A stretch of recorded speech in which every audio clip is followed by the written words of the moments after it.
Crise du coronavirus, Sophie Wilmès, la première qui, fermé les parenthèses assure. Elle est devenue première ministre un peu, par défaut en juin 2019. Les ténors du MR, sentant que le pays s'embourbe dans la crise, quittent le navire pour des cieux plus cléments. La libérale Sophie Wilmès se retrouve propulsée aux manettes du gouvernement fédéral et, au bord de la falaise de verre. Cette expression désigne la tendance à recourir à des femmes pour occuper des postes à haute responsabilité en période de crise. Postes auxquels la gent féminine a difficilement accès en temps normal. Chargée d'expédier les affaires courantes, elle était, juste, censée assurer l'intérim. Envoyée au casse-pipe, difficile alors de voir dans sa désignation de réelles avancées en matière d'égalité de genre. Comment se réjouir dans de telles circonstances que ce poste soit occupé pour la première fois de l'histoire par une femme ? Retrouvez en cliquant ici tous les articles des Grenades, le média de la RTBF, qui dégoupille l'actualité d'un point de vue féministe pourtant, celle qui pour beaucoup était encore une inconnue, il y a quelques semaines est devenue en l'espace d'une crise sanitaire, une femme d'État. Je suis soulagée, explique une députée socialiste, l'histoire ne retiendra pas que la première femme à occuper le poste de première ministre l'était par défaut. Non, l'histoire retiendra qu'elle incarnait cette fonction avec beaucoup de talent. Le doute n'est désormais plus permis, la place des femmes est aussi au sommet de l'État. L'allocution de Sophie Wilmès, ce 17 mars va incontestablement marquer l'histoire du pays. D'abord, parce qu'elle a annoncé une mesure inédite depuis la fin de la Seconde Guerre mondiale, la privation d'une grande partie de nos libertés pour lutter contre la propagation du coronavirus. Ensuite, parce que le doute n'est désormais plus permis, la place des femmes est aussi au sommet de l'État. Alors que la situation sanitaire n'est pas rassurante du tout, Sophie Wilmès est parvenue à rassurer. Dans son discours, pas de métaphore guerrière, comme Emmanuel Macron, la veille, mais un appel au bon sens de chacun, avec en guise de conclusion « Prenez soin de vous, prenez soin des autres ». Elle mène les réunions d'une main de maître, donne la parole à tout le monde, sait écouter mais sait aussi trancher sur les réseaux sociaux, les personnalités des différents partis politiques, tant au nord qu'au sud du pays, multiplient les messages de félicitations et de remerciements. Elle est remarquable, elle donne le ton et en impose, confie une éminence d'écolo. Une femme leader, et des hommes potiches, c'est une première qui restera gravée dans les esprits. L'image de cette conférence de presse suivie en direct par des millions de Belges marquera à jamais les esprits. La chef s'exprime. À ses côtés, les 5 chefs des gouvernements des communautés et des régions restent muets. Ce pays au bord du divorce, il y a quelques jours encore, parle enfin d'une seule voix, une voix féminine. On n'a pas l'habitude de voir des hommes politiques d'envergure, comme Élodie Rupeau et Jean Jambon, faire de la figuration, pointe une élue CDH. Une femme leader, et des hommes potiches, c'est une première, ajoute-t-elle avec un brin d'ironie. Et de conclure, les petites filles ont maintenant un modèle auquel elles peuvent s'identifier. Elle est remarquable, elle donne le ton et en impose une manageuse hors pair, selon ses adversaires politiques, alors que son prédécesseur Charles Michel était régulièrement pointé du doigt pour son manque de leadership, elle force le respect.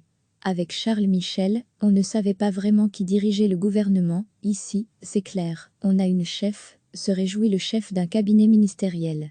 Elle a réussi l'État fédéral. Pour recevoir les informations des Grenades via notre newsletter, n'hésitez pas à vous inscrire ici en réunion, pas de Madame la Première ministre. Tout le monde l'appelle Sophie, mais elle sait aussi garder ses distances.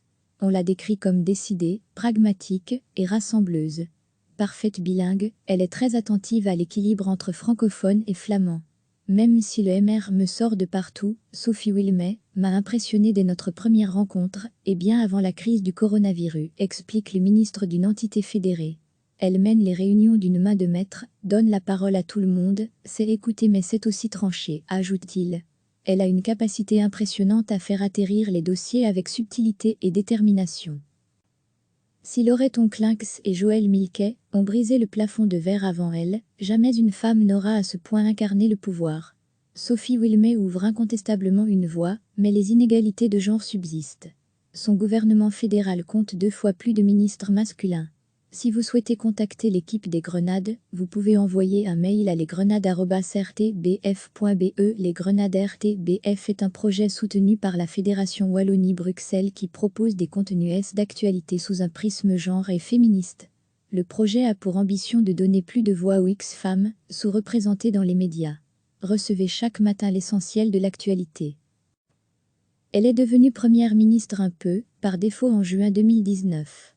Les ténors du MR, sentant que le pays s'embourbe dans la crise, quittent le navire pour des cieux plus cléments. La libérale Sophie Wilmès se retrouve propulsée aux manettes du gouvernement fédéral et, au bord de la falaise de verre. Cette expression désigne la tendance à recourir à des femmes pour occuper des postes à haute responsabilité en période de crise.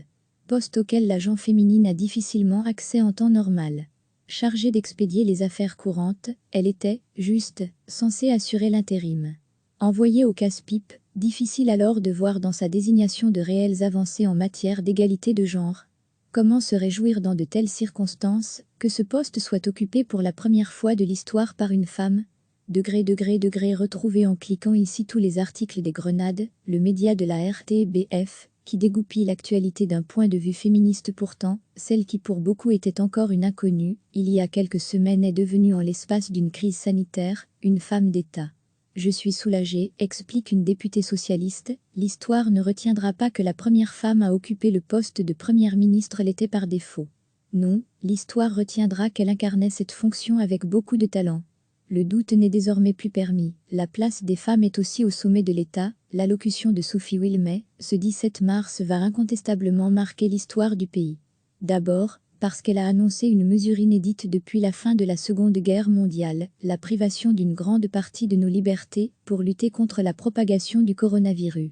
Ensuite, parce que le doute n'est désormais plus permis. La place des femmes est aussi au sommet de l'État.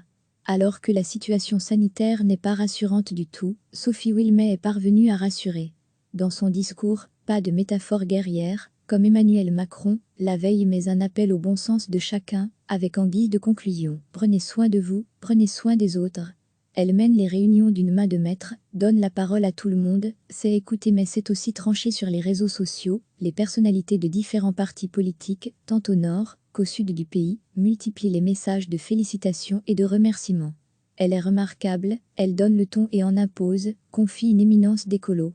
Une femme leader, et des hommes potiches, c'est une première qui restera gravée dans les esprits. L'image de cette conférence de presse suivie en direct par des millions de Belges marquera à jamais les esprits.